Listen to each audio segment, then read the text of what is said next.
10 ఏళ్ల అధికారంలో ఉండి పెత్తనం చెలాయించిన బీఆర్ఎస్ పరిస్థితి నానాటికి తీసికట్టు అన్నట్లు తయారైంది. ఒక్కసారి అధికారం దూరం కావడంతో ఆ పార్టీ నేతలకు ఎక్కడా లేని తిప్పలొచ్చి పడుతున్నాయి. ఇప్పటికే ఎమ్మెల్యేలు, ఎమ్మెల్సీలు సహా కీలక నేతలు పార్టీని వీడి వెళ్లిపోతున్నారు. గత్యంతరం లేక మిగిలిన లీడర్ల తీరుతో పార్టీ క్యాడర్ తీవ్ర అసంతృప్తితో కనిపిస్తుంది. ఇన్నాళ్లు సైలెంట్ గా ఉన్న కార్యకర్తలు ఇప్పుడు మా కొద్ది నాయకులు అని వారి మొహం మీదే చెప్పేస్తుండడం గులాబీ పార్టీ దుస్థితికి అద్దం పడుతుంది.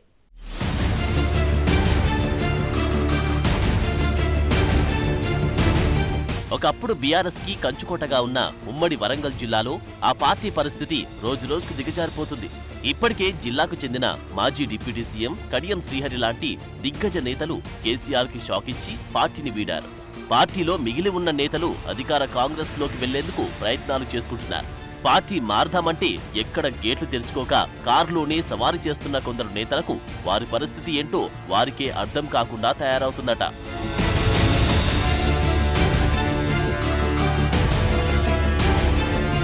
కొన్ని చోట్ల అలాంటి నేతలను పార్టీ నుంచి బయటికి వెళ్లిపోండని సొంత పార్టీ క్యాడరే ఫైర్ అవుతోంది. భూపాలపల్లి జిల్లాలో అయితే మాకేం సహాయం చేశావు అంటూ సొంత క్యాడర్ బహిరంగంగానే మాజీ ఎమ్మెల్యే గండ్ర వెంకటరమణారెడ్డిని ప్రశ్నించడం ఇప్పుడు జిల్లాలో హాట్ టాపిక్ గా మారింది. నియోజకవర్గాల పునర్విభజనలో భాగంగా 2009లో భూపాలపల్లి నియోజకవర్గం ఏర్పాటైంది. మొదటిసారి కాంగ్రెస్ పార్టీ నుండి గండ్ర వెంకటరమణారెడ్డి ఎమ్మెల్యేగా గెలిచారు. ఇక 2014 ఎన్నికల్లో ఉద్యమ నేత సిరికొండ మధుసూదనాచారి గెలిచి స్పీకర్గా విధులు నిర్వహించారు.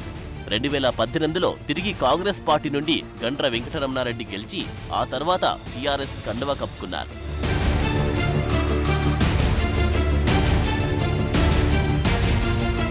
అప్పట్లో గండ్ర వెంకటరమణారెడ్డి టీఆర్ఎస్ అభ్యర్థి మధుసూదనాచారిని ఓడించి తిరిగి అదే పార్టీలో చేరడంతో వారిద్దరి మధ్య వర్గపోరు మొదలైంది. గత ఎన్నికల్లో బీఆర్ఎస్ పార్టీ టికెట్ కోసం గండ్ర వెంకటరమణారెడ్డి, మధుసూదనాచారి తీవ్ర స్థాయిలో పోటీపడ్డారు. చివరకు వెంకటరమణారెడ్డికి టికెట్ దక్కడంతో మధుసూదనాచారి పార్టీ మారేందుకు సైతం సిద్ధమయ్యారన్న వార్తలు వినిపించాయి.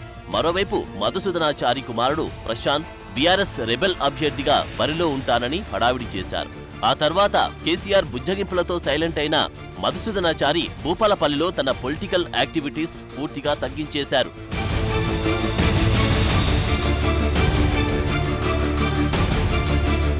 మరోవైపు 2023 ఎన్నికల్లో గండ్ర వెంకటరమణారెడ్డి దాదాపు 50,000 పైచిలుకు ఓట్ల తేడాతో కాంగ్రెస్ అభ్యర్థి గండ్ర సత్యనారాయణరావు చేతిలో పరాజయం పాలయ్యారు. ఆ క్రమంలో భూపాలపల్లి బీఆర్ఎస్ క్యాడర్ గండ్ర వెంకటరమణారెడ్డి తీరుపై తీవ్ర అసంతృప్తితో కనిపిస్తోంది. ఎన్నికల్లో ఓటమి తర్వాత పార్టీ శ్రేణులను పట్టించుకోవట్లేదని అసహనం వ్యక్తం చేస్తున్నారు. అధికారంలో ఉన్న 10 ఏళ్లు సొంత క్యాడర్కి సైతం ఎలాంటి సహాయం చేయలేదని, ప్రజలకు హామీలిచ్చి మోసం చేసినట్లే తమను మోసం చేశారని బీఆర్ఎస్ శ్రేణులు మండిపడుతున్నాయి.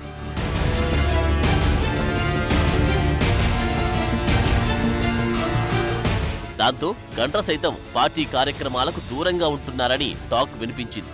అయితే ఇటీవల రుణమాఫీ అంశంలో నిరసనలకు అధిష్టానం పిలిపివ్వగా గండ్ర మళ్లీ రోడ్డెక్కారు.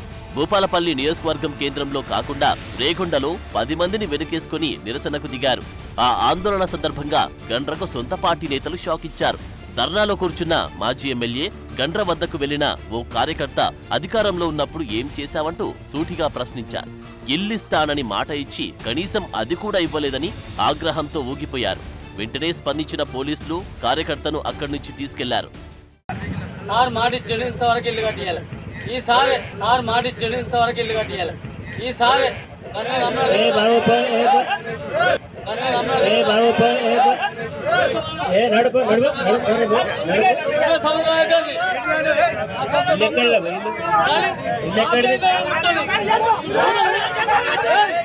అధికారంలో ఉన్నప్పుడు తమ సమస్యలు పట్టించుకోలేదని, కనీసం తమకు మాట్లాడే అవకాశం కూడా ఇవ్వలేదని గండ్రపై గులాబీ శ్రేణులు మండిపడుతున్నాయి.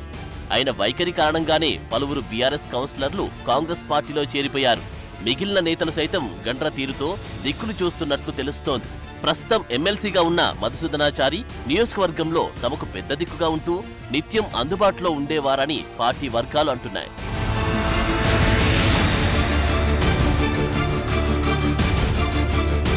అయితే గండ్ర పెత్తనం మొదలయ్యాక ఆ పరిస్థితి లేకుండా పోయిందని గులాబీ cadre వాపోతుంది.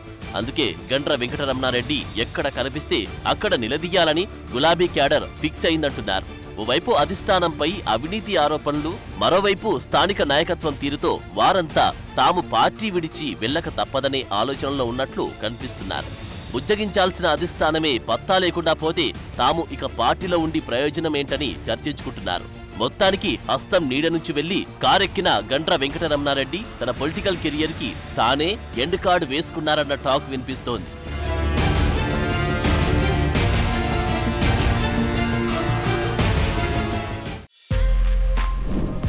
For more videos like this, subscribe Big TV channel.